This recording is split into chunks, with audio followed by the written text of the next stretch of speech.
Okay, a relatively short version of my story is a hard call. I don't do relatively short. Yeah, where do I start? I started out as the family babysitter. I've always liked little kids. People would hand me the baby and say, oh yeah, from the time I was 4, say, oh, the baby's be quiet for Nathan. I've always had an affinity with young children. So I went to teachers college, trained as a teacher. Then I was really fascinated in brain stuff and ended up lecturing at the university, got involved in establishing Brainwave in New Zealand and lecturing on the topic. And so, but I suppose really I've been focused on helping parents.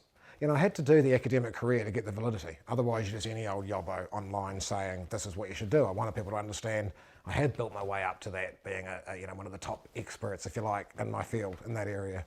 So I had to establish the validity first, a lot of my time is training other professionals, admittedly. But what I'm passionate about, I should be looking at the camera, shouldn't I? Yeah. Okay. What I'm passionate about, though, is, where the rubber hits the road is in parenting. Even teachers, and I spend a lot of time training teachers. I worked at teachers college for a long time. I did lots of professional development for teachers. They're still seeing the kids 6 hours a day.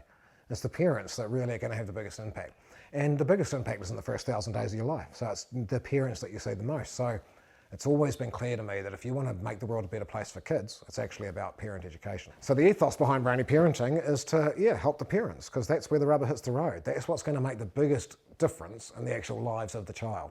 It's for parents to get that information that's research-based and evidence-based and in a simple, easy to understand way. Because I think there's so many people that are brain experts, but they don't come from Milton. They don't come from a working class upbringing. They don't come from foster care. And I think my ability to strip it right back without using all the big words and to say, this is what all of that means. If you had had the same jobs as me and had all those prestigious positions, you would still find underneath, this is what the message is. And so that's what really drives me.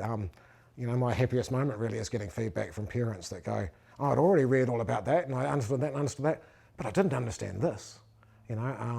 I get a lot of feedback that says basically that. But I like one just recently comes to my mind that I just got recently through Brainy Parenting was someone saying, I understood about the controlled breathing, but I thought that you just do that when the child's having an anxiety attack. I didn't understand that we have to ritualize it and do it every night at tea time so that the brain gets to know a place that's nice and calm and relaxed. So when they have an anxiety attack, then it works. And just implementing that has made a huge difference. And I think that's at the crux of it, is that information's always been out there, but no one's put it across nice and easy for that parent to understand.